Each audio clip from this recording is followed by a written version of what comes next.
My dear student, I am self Arun Kumar, and according to given video, I am going to explain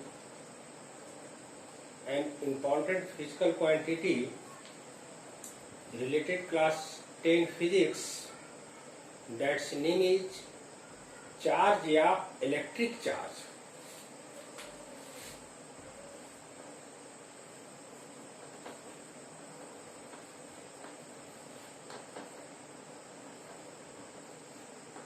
Charge of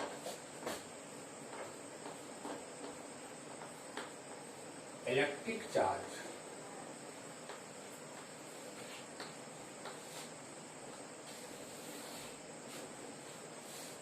तो थोड़ा सा ध्यान दीजिएगा। तो सबसे पहले तो ये ध्यान रखना है कि चार्ज जो है एक फिजिकल क्वांटिटी है और फिजिक्स में बहुत सारे फिजिकल क्वांटिटी है और उनमें से कुछ फिजिकल क्वांटिटी ऐसे हैं जो अनडिफाइंड है। अनडिफाइंड का मतलब उनका कोई डिफिनीशन नहीं है। आप एग्जाम्पल के रूप में लेंथ को ले सकते हो, जिसको आप लंबाई कहते हैं। आप एग्जाम्पल के रूप में टाइम को ले सकते हैं। अगर क्वेश्चन किया जाए कि what do you understand by length, या व्हाट इज लेंथ या व्हाट इज टाइम, इसका कोई आंसर नहीं मिलता है। तो उसी तरह से अगर क्वेश्चन किया जाए व्हाट इज चार्ज, तो फिजिक्स इसका कोई प्रॉपर डिफिनेशन नहीं देता है। तो फिजिक्स में चार्ज या इलेक्ट्रिक चार्ज जो है एक फिजिकल क्वांटिटी है और ऐसा फिजिकल क्वांटिटी है जो अनडिफाइंड है। अब हम लोग आगे बढ़ते हैं। सिंबल ऑफ चार्ज, चार्ज का सिंबल जो है संकेत में है।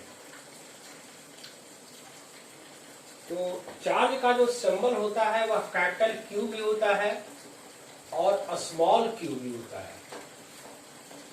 जैसे क्लास 9 के फिजिक्स में आप देखे हैं, एक फिजिकल क्वांटिटी है मास, और मास का सिंबल कैपिटल एम भी होता है और स्मॉल एम भी होता है।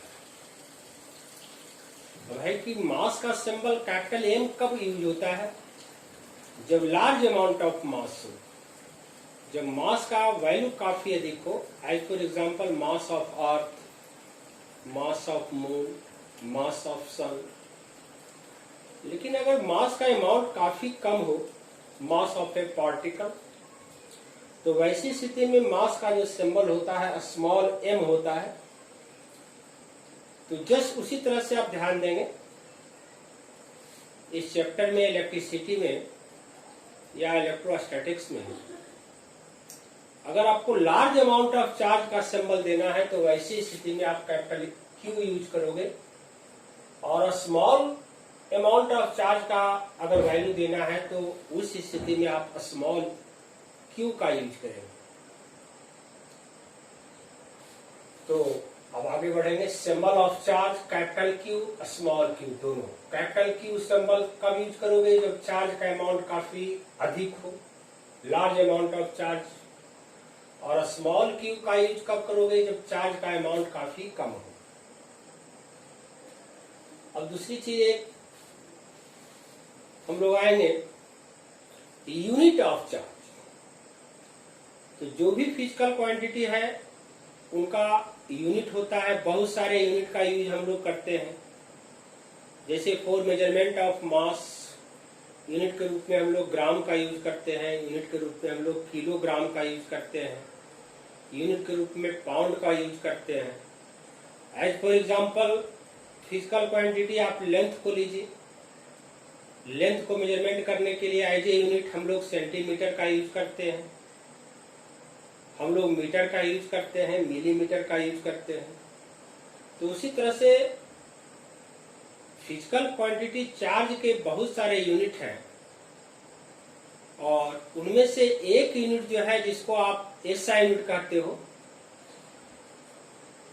एसआई सिस्टम ऑफ इंटरनेशनल, अंतर्राष्ट्रीय पद्धति जो है मेजरमेंट का, In SI system, unit of charge is coulomb.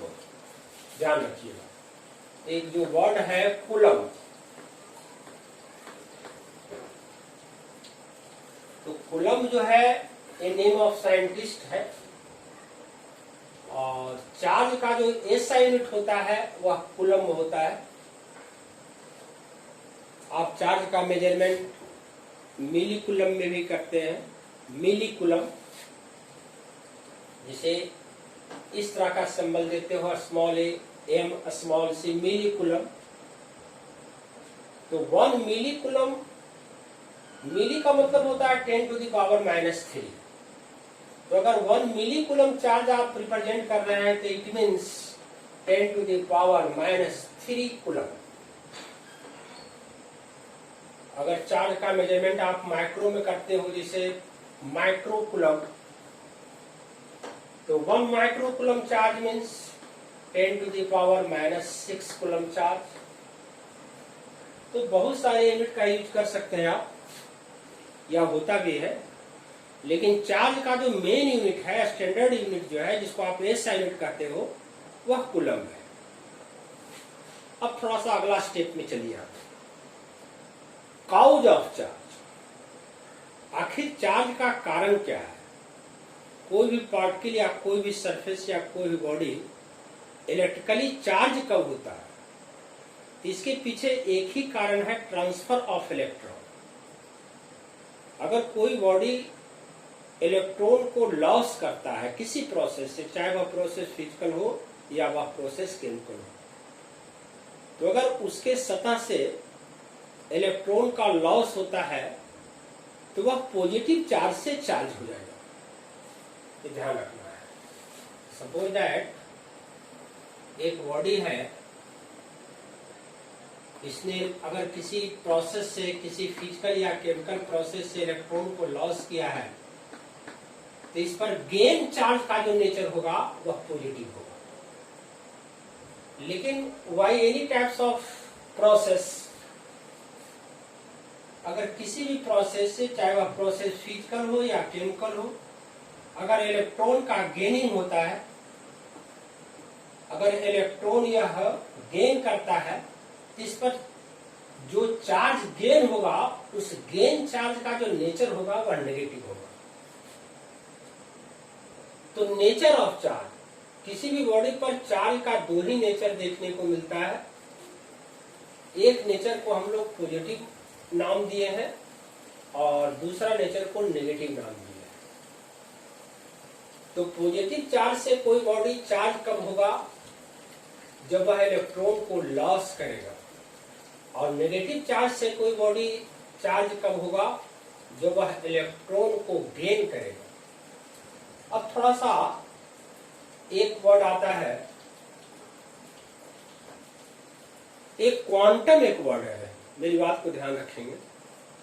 Quantum means होता है एक पैकेट, एक bundle, and 1 quantum of charge, charge का जो एक पैकेट माना गया है, तो वह है 1.6 ×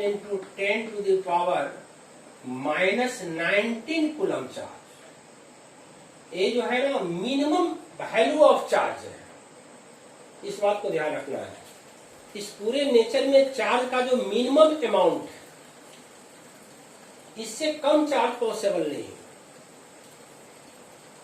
तो चार्ज का यह जो अमाउंट है 1.6 × 10⁻⁻19 कूलम, इसको क्वांटम ऑफ चार्ज कहा जाता है और इसको स्मॉल ई से रिप्रेजेंट किया जाता है। ये मिनिमम वैल्यू ऑफ चार्ज जो है, और चार्ज का इतना ही वैल्यू एक प्रोटॉन पर प्रेजेंट होता है या कहें एक इलेक्ट्रॉन पर प्रेजेंट होता है। तो ये जो क्वांटम ऑफ चार्ज है, मिनिमम अमाउंट ऑफ चार्ज जो है, जिसको आप स्मॉल ई से रिप्रेजेंट कर सकते हैं, इसको कह सकते हैं total amount of charge present at 1 proton या total amount of charge present at 1 electron. अंतर क्या हुआ कि प्रोटॉन पर जो चार्ज का नेचर होगा वह पॉजिटिव होगा और इलेक्ट्रॉन पर चार्ज का जो नेचर होगा वह नेगेटिव होगा। लेकिन दोनों पर चार्ज का जो मैग्नीट्यूड होता है, चार्ज का जो अमाउंट होगा वह स्मॉल ई से रिप्रेजेंट किया जाएगा। The small e means quantum of charge या minimum amount of charge. It means total amount of charge present on a single electron या present on a single proton. अब थोड़ा सा एक चीज देखिए आप कि अगर कोई बॉडी सिंगल इलेक्ट्रॉन को लॉस किया है, सिर्फ एक इलेक्ट्रॉन को, तो उस पर जो चार्ज का अमाउंट गेन होगा, अगर 1 इलेक्ट्रॉन का लॉसिंग है, तो वैसी स्थिति में उस पर जो total amount of positive charge आएगा, उस पॉजिटिव चार्ज को 1 मल्टीप्लाई ई से रिप्रेजेंट कर सकते हैं। अगर एक इलेक्ट्रॉन का लॉसिंग है, अगर कोई बॉडी या कोई भी सरफेस 1 इलेक्ट्रॉन को लॉस किया है, तो वह जितना चार्ज से चार्ज होगा, तो उस चार्ज का तो नेचर पॉजिटिव होगा और उस चार्ज का जो अमाउंट होगा 1 मल्टीप्लाई ई के बराबर, अगर सिंगल इलेक्ट्रॉन को लॉस किया है तो। अगर किसी प्रोसेस से उसने 2 इलेक्ट्रॉन को लॉस किया, if total number of electron losses by body is 2, then total amount of charge gain by body that will be equal to 2 multiply। इसी तरह से हम लोग आगे बढ़ते जाए। If total number of electron losses by surface is n, then total amount of charge present on body या gain by the body n multiply e। एक फॉर्मूला यहाँ डेवलप हो रहा है, Q का जो वैल्यू होगा, किसी भी बॉडी पर जो चार्ज का अमाउंट होगा, वह n मल्टीप्लाई ई से फाइंड आउट किया जा सकता है। ये very very important formula. Q equal to n multiply, ध्यान रखेंगे, Q equal to small n multiply small e।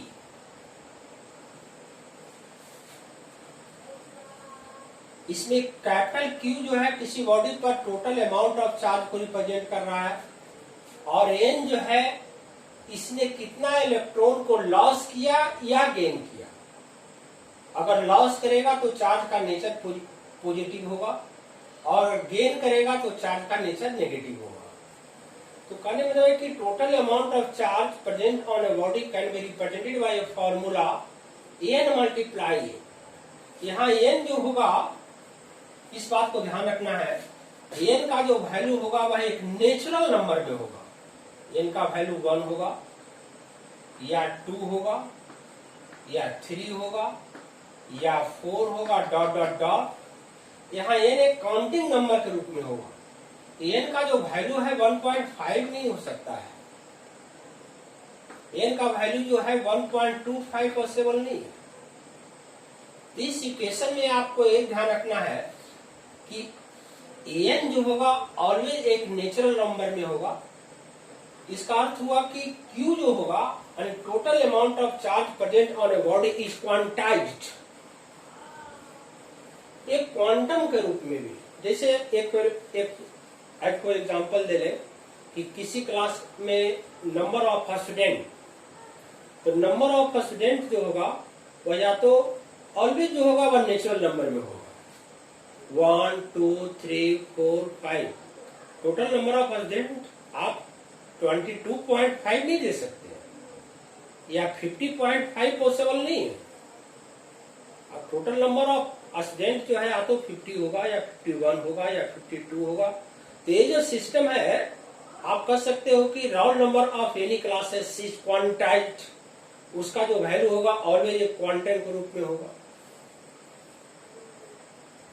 किसी क्लास में कितने स्टूडेंट प्रेजेंट है इसका वैल्यू, ये 22.5 या 16.5 ये पॉसिबल नहीं है। या तो 1 होगा, 2 होगा, 3 होगा, 4 होगा, 5 होगा, जिसको क्वांटम नंबर के रूप में यानी कि नेचुरल नंबर के रूप में, काउंटिंग नंबर के रूप में। तो काउंटिंग से यहाँ क्वांटाइज के रूप में ले सकते हैं। इस तरह से Q का जो वैल्यू होगा वह क्वांटाइज्ड होगा। तो total amount of charge present on body is quantized. अब देखिए on the basis of given equation, if value of n given, किसी बॉडी के द्वारा लॉस या गेन इलेक्ट्रॉन का अगर वैल्यू मालूम हो तो उस पर चार्ज का अमाउंट निकाला जा सकता है। अगर उसने 1 इलेक्ट्रॉन को लॉस किया तो आप इस फॉर्मूला में उस पर चार्ज का अमाउंट होगा 1 multiply 1.6 into 10 to the power -19 coulomb. अगर 2 इलेक्ट्रॉन को लॉस किया, अगर n का वैल्यू 2 हो तो इसी फॉर्म में आपको 2 multiply 1.6 into 10 to the power -19 coulomb.